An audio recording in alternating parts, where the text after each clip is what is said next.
You have been playing a game you thought you were watching. Every choice you've made, the ones you're proud of, the ones you've worked hard not to think about, has been entered into a record somewhere.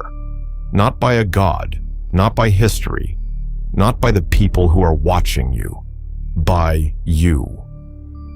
The Mirror Gospel calls it the Ledger, a two-sided book, one column for your world, one for the mirrors. And every action you take in your world creates an equal and opposite reaction in the other.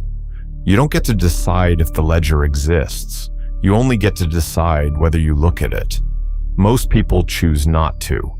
It is easier to believe that the choices you make in private are private, that the version of yourself you manage today doesn't know about the version you managed yesterday, that the slow erosion, the daily retreat from the things that matter, the quiet compromise that became a habit, isn't being tracked by anything.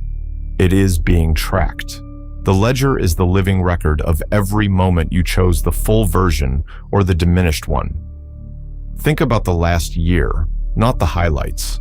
The actual year, the week you went quiet when you should have spoken, the decision you kept postponing until it made itself without you, the version of the work you knew was not your best and handed in anyway, the relationship you let drift because having the real conversation felt like too much. Each one, an entry, not a punishment, an entry. The ledger doesn't judge. It doesn't weigh or grade.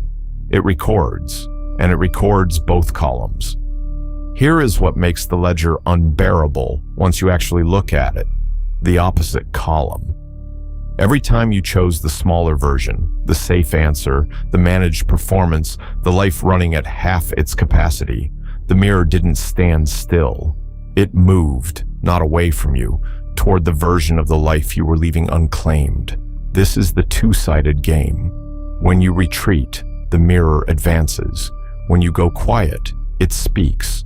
When you let a year pass at a fraction of what you were capable of, the mirror has spent that year at the full version. The ledger records both. And there comes a moment, not at death, but long before it, when you look at the two columns and the mirror's is fuller than yours.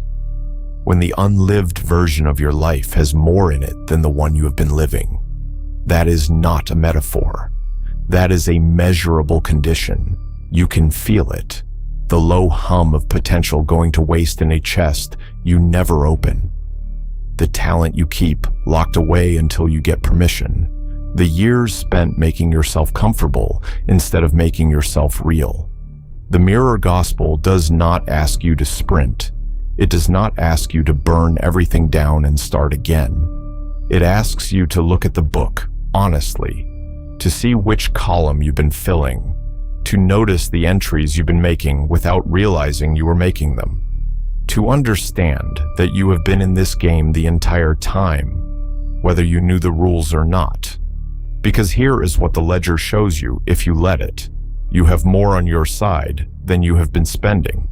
You have been sitting on assets and calling them potential, calling delay preparation, calling fear discernment, calling retreat patience, while the mirror's column fills with the life you were too careful to live.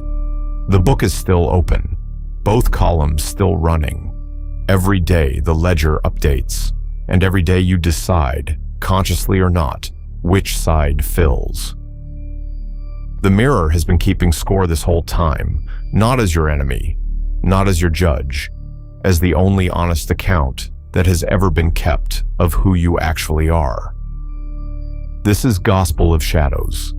Every week we open the book most people have spent their whole lives avoiding. Subscribe. Come back next week.